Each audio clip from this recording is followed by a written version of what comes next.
आज हम पवित्र वचन के द्वारा आशीषित होने जा रहे हैं।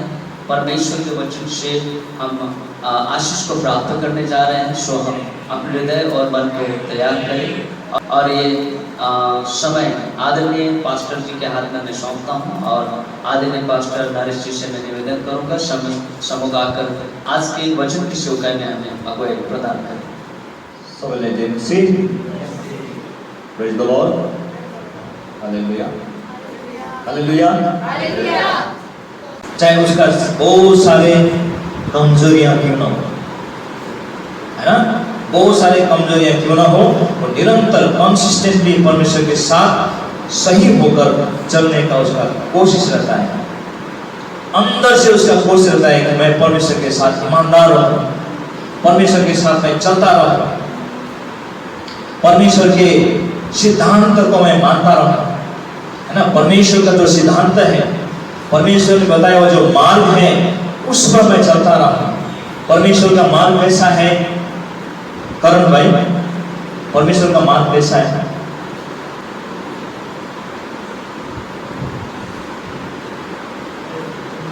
पढ़ी तो मत्ती है ना, 7:13-14। परमेश्वर का मार्ग कैसा है? सकरा है, कठिन है। तो वो कठिन मार्ग में जो चलता रहता है उसको हम धर्मी बोल सकते हैं। कमजोरी के बावजूद भी, कमजोरी तो है, परफेक्ट कोई भी नहीं है, केवल यीशु मसीह को छोड़ के इस दुनिया में, इस पृथ्वी में जो मनुष्य का रूप लेके आया, परफेक्ट केवल एक ही प्रभु यीशु मसीह। उसके बाद जितने भी लोग हैं, अब्राहम, इसहाक, याकूब को गिनिए, मूसा, हारून को गिनिए, दाऊद को देखिए, और यिर्मयाह को देखिए, और दानियल को देखिए, और इज़राइल को देखिए, और पता नहीं कितने, पाउल को देखिए, पतरस को देखिए, याकूब को देखिए, सब के सब आप हम जैसे थे, लेकिन वो परमेश्वर के साथ चलना कभी नहीं छोड़े। तो धर्मी वो होता है जो निरंतर परमेश्वर के बताए हुए मार्ग पर चलते रहता है, परमेश्वर से प्रेम करता रहता है। राइचस कौन है? राइचस पर्सन कौन है? जो परमेश्वर से प्रेम करता है। लेकिन केवल वचन से नहीं, जिसको আমি তোমাকে खूब ভালোবাসি, मुख से केवल नहीं, लेकिन काम से। तो परमेश्वर से प्रेम करने का मतलब क्या है? उसकी आज्ञाओं पर चलना। यीशु मसीह ने बोला कि तुम मुझे क्यों हे प्रभु हे प्रभु हे प्रभु कहते हो, जबकि मेरे बताए हुए काम को नहीं करते।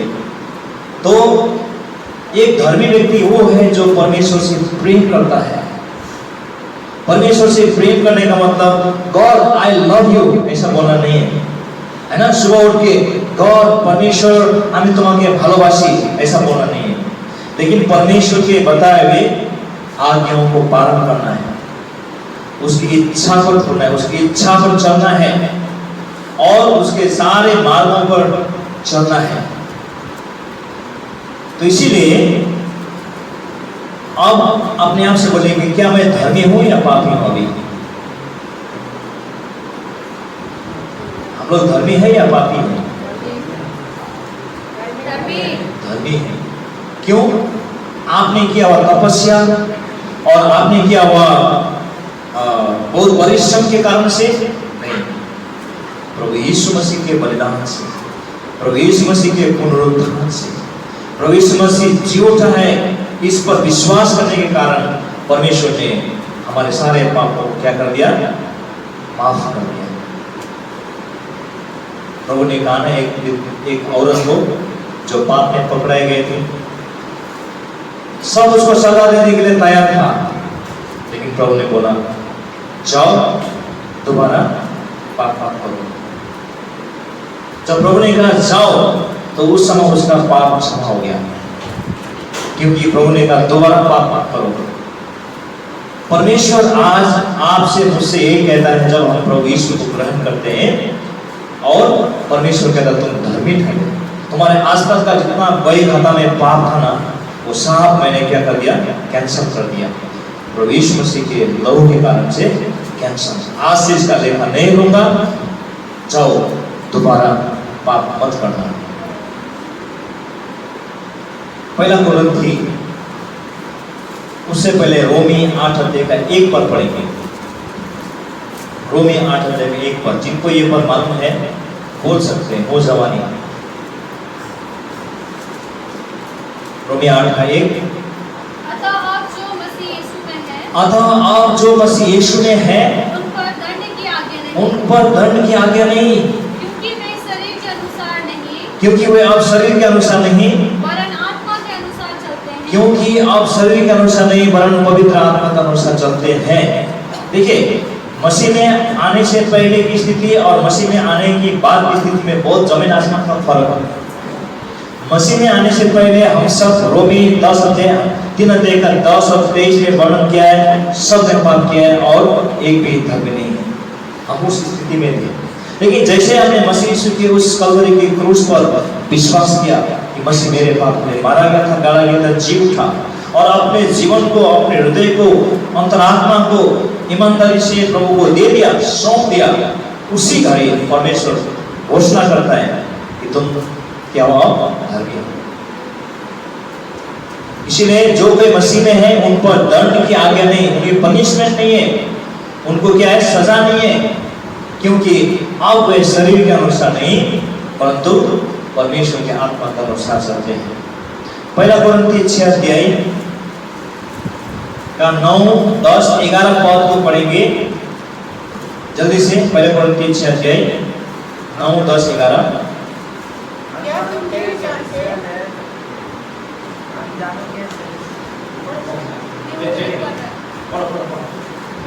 और ठीक जगह नहीं है क्या? ओके। क्या तुम नहीं जानते कि अन्यायी लोग परमेश्वर के राज्य के वारिस नहीं होंगे? उसको ध्यान से रखें। क्या तुम नहीं जानते कि अन्यायी लोग परमेश्वर के राज्य के वारिस नहीं होंगे? धोखा ना खाओ, ना वेश्यागामी, ना धोखा ना खाओ, ना तो वेश्यागामी, ना मूर्ति पूजक, ना मूर्ति पूजक, ना परस्त्रीगामी, ना परस्त्रीगामी, परस्त्रीगामी, ना लुच्चे, ना लुच्चे, ना पुरुषगामी, ना पुरुषगामी, ना चोर, ना चोर, ना लोभी, ना लोभी, ना पियक्कड़, ना पियक्कड़, ना गाली देने वाले, ना गाली देने वाले, ना अंधेर करने वाले, ना अंधेर अन्याय करने वाले परमेश्वर के राज्य के वारिस होंगे। परमेश्वर के राज्य के वारिस। ऐसे लोग परमेश्वर के राज्य के वारिस नहीं होंगे। और अगले पद, और तुम में से कितने ऐसे ही थे। अभी देखिए वहां पर बहुत गंभीर बात है। और तुम में से कुछ ऐसे ही थे। किसको बोल रहा है? कोरिन्थ के विश्वासियों को बोल रहा है। देखो, तुम में से कुछ ऐसे ही थे, तुम्हारे मध्य क्यों एरकमी छिले आगे।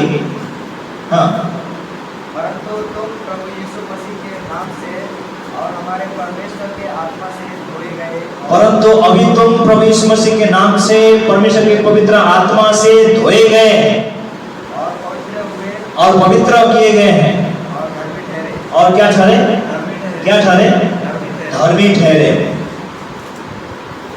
तो ये हम लोग का स्थिति है। हम में से कुछ लोग ऐसे ही थे, लेकिन आज शरीर पर नहीं चलने के कारण से ऐसा नहीं है। लेकिन इसमें ये खतरा है, यदि कोई आज शरीर में चलता है तो आज वो ऐसा हो सकता है। इसका बोलने का भी मतलब है,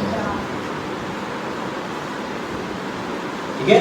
तो हम धर्मी परमेश्वर ठहराते हैं। कब ठहराते हैं? जब हम उनके बताए हुए बातों को मानकर चलते हैं। तुम में से कुछ ऐसे थे, लेकिन आज प्रभु यीशु मसीह के नाम में, पवित्र आत्मा की शक्ति में तुम धोए गए हैं और धर्मी ठहराए गए हैं। इसीलिए जो बोलता है ना कि जो मसीह में है वो नई सृष्टि है, पुरानी बातें बीत गई है, नई हो गई। बहुत बड़ा चैलेंजिंग है, चुनौतीपूर्ण वचन है ये। 2 कुरिन्थी 5:17 में है ना, जो मसीह यीशु में है वो नई सृष्टि है, पुरानी बातें बीत गई है, देखो सब कुछ नया हो चुका है। तो उसको मेंटेन करना आज हमें जरूरी है, उसको कायम रखना आज हमें जरूरी है। तो यदि परमेश्वर ने आज की तारीख में, इस स्थिति में परमेश्वर ने हमें धर्मी बनाया है, धर्मी डिक्लेयर किया है, तो क्या हम फिर से पाप कर सकते हैं? ये सवाल है। बपतिस्मा लेने के बाद, संगति में आने के बाद, प्रभु को ग्रहण करने के बाद, प्रभु के द्वारा धर्मी ठहरने के बाद क्या हम दोबारा पाप कर सकते हैं? आपका ओपिनियन क्या है? क्या हम दोबारा फिर से पाप के दलदल में जा सकते हैं? जैसे सुअर को नहा के, अगर सादा सुअर है, सादा सुअर, उसका थूथना भी पिंक कलर का होता है, है ना, नहा के शैम्पू को लगा के नहा के और उसको एकदम चोटी बना के अच्छा से साफ सुथरा करके आप घर में रखेंगे, सोफा सेट में रखेंगे, तो वो सुअर उसको क्या करेगा? उसको कितने देर तक वहां रहेगा? ज्यादा देर तक नहीं रहेगा ना वो, क्योंकि सुअर को कीचड़ पसंद है। गंदे नाला में क्या मिल रहा है, हाँ, क्या क्या मिलता है गंदे नाला में, वो सब होता है वो। तो विश्वास में आने के बाद भी कुछ विश्वासी ऐसा होता है।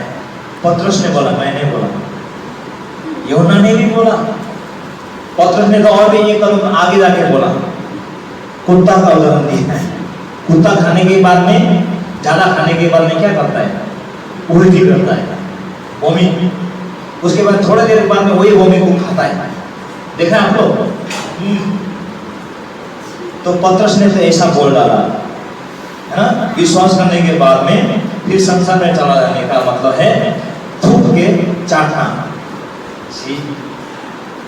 थूक के कोई चाटता है? हाँ, बोले तो उल्टी करके कोई चाटता है? कुत्ता ऐसा करता है ना। पतरस ने ऐसे ही बोला, पतरस ने ऐसा बोला है, तो हम सोचना चाहिए कितना गंभीर बात है। इसका मतलब हम परमेश्वर जब हमें धर्मी ठहराता है, हमें पवित्र ठहराता है, तो भी चांस है कि हम गिर सकते हैं।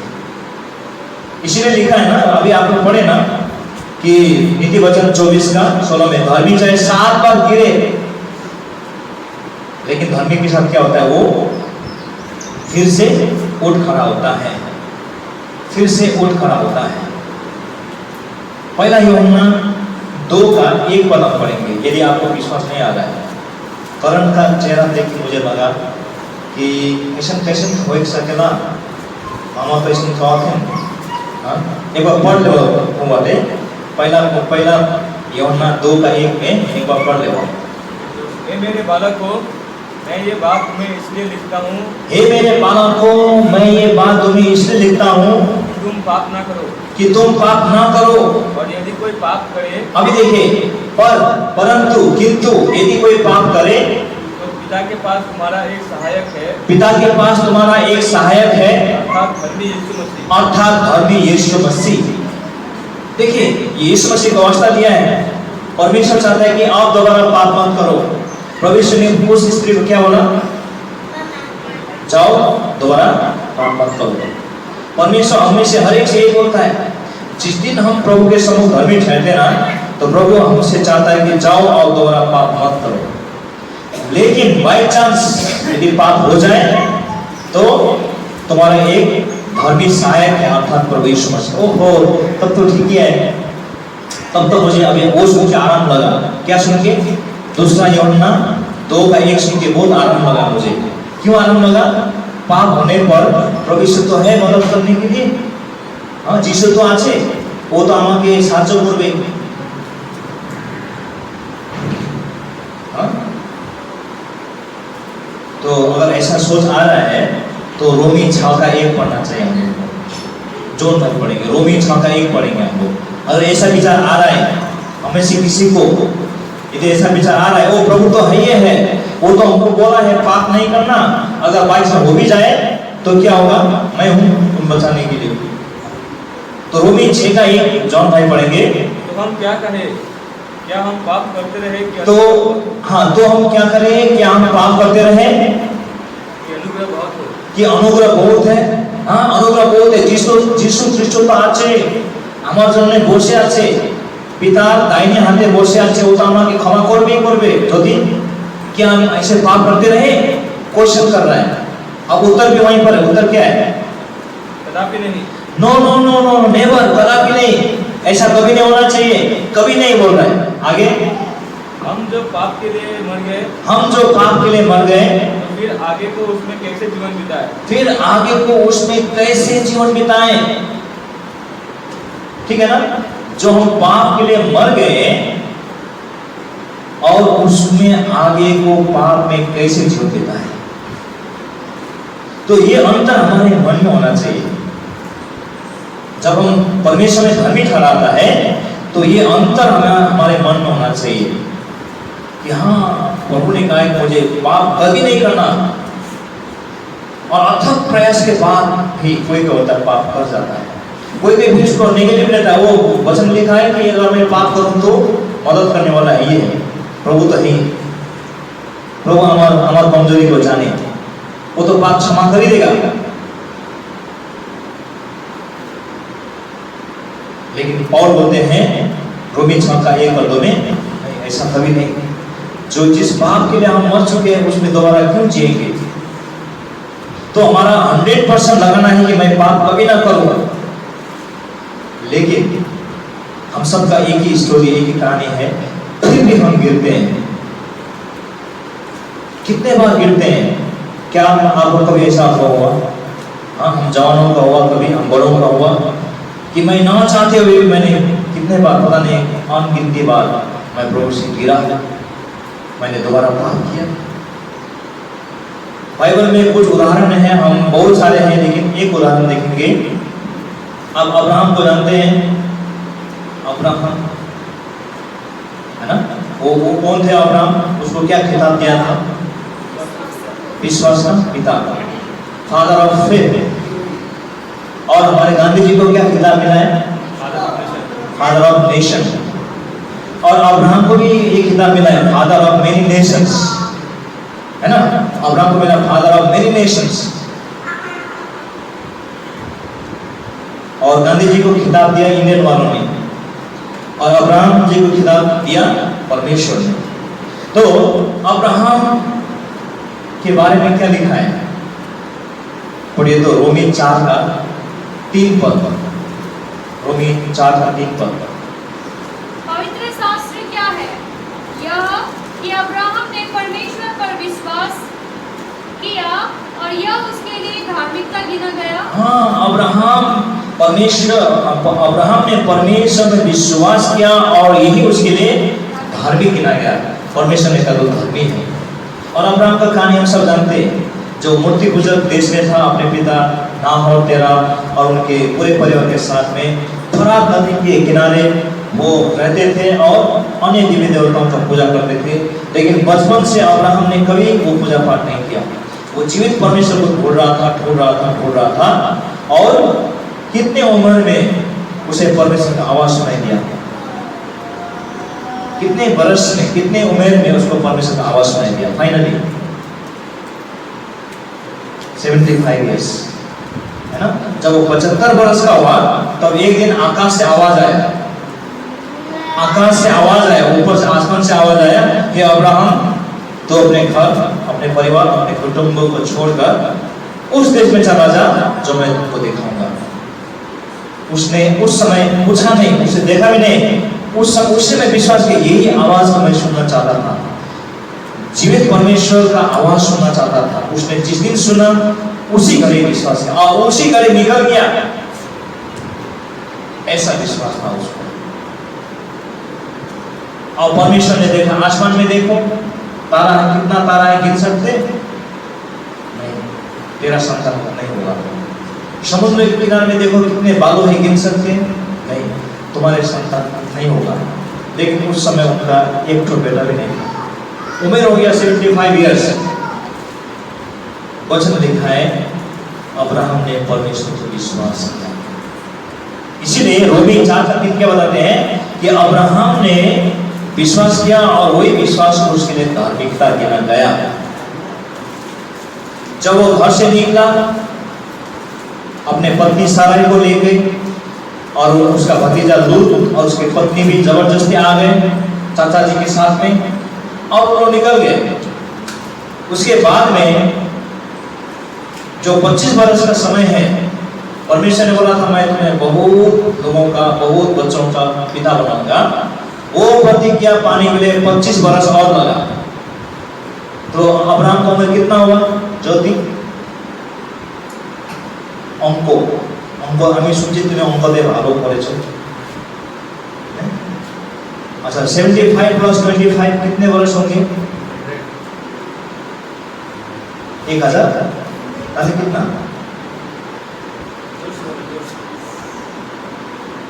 75 वर्ष प्लस 25 वर्ष कितना होगा? 100 इयर्स, है ना?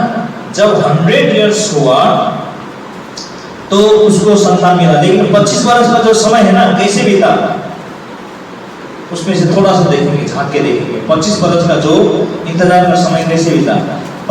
उत्पत्ति 12 अध्याय का 10-11। उस देश में अकाल पड़ा, इसलिए अब्राहम मिस्र देश की ओर चला गया कि वहाँ परदेशी होकर रहे। और वो मिस्र देश में चला गया, उस देश से मिस्र देश में चला गया परदेशी होकर रहने के लिए, क्योंकि देश में भयंकर अकाल पड़ा था। क्योंकि उस देश में जहाँ वो रह रहा था वहाँ पर क्या हुआ था? सूखा पड़ा था, इसलिए अनाज नहीं था। बचने के लिए वो कहाँ चला गया? मिस्र देश में चला गया। फिर ऐसा हुआ कि मिस्र के निकट पहुंचकर उसने अपनी पत्नी सारै से कहा, सुन, मुझे मालूम है कि तू एक सुंदर स्त्री है, और जब मिस्री तुझे देखेंगे तब कहेंगे यह उसकी पत्नी है, इसलिए वे मुझको तो मार डालेंगे पर तुझको जीवित रख लेंगे। अतः यह कहना मैं उसकी बहन हूँ, जिससे तेरे कारण तेरा कल्याण हो और मेरा प्राण तेरे कारण से बचे। अब देखिए ये अब्राहम के जन्म ये घटना घटी, मिस्र देश के बॉर्डर में पहुंच के उसको डर लग गया। क्यों? क्योंकि अब्राहम और सारै केवल 2 जन थे, और अब्राहम को डर लगा कि यहाँ का मिस्री लोग परमेश्वर को नहीं मानते हैं और जिद करेंगे, और यदि मैं मेरे पत्नी को पत्नी बोल के बोलूंगा तो शायद मुझे इसके कारण मार डालेगा, इसके पत्नी मेरे पत्नी को ले जाएगा। इसीलिए अब्राहम बोल रहे हैं सारा सुन, थोड़ी देर के लिए झूठ बोलना ना। जब वो लोग आएंगे मिलिट्री आके पूछेंगे तो बोलना मैं इस आदमी का बहन हूँ, बोलना ठीक है। कैसे बोलना? बोलना कुछ नहीं होगा, थोड़ी देर के लिए। अच्छा ठीक है। तो वहां पर झूठ बोला, है ना? प्लान किसका था? प्लान अब्राहम का था, और साथ उसकी पत्नी ने दिया। तो ये बात नोट कीजिए, अब्राहम ने झूठ बोला था। परमेश्वर आज के वचन के द्वारा सबको आशीष अनुग्रह करे और हमें सामर्थ्य दे, ताकि किसी भी परिस्थिति हम गिर भी जाएं, हम दोबारा उठकर परमेश्वर के हाथ पकड़े और उसमें धार्मिकता में हम चलते रहे। परमेश्वर हम सबको आशीष अनुग्रह करे।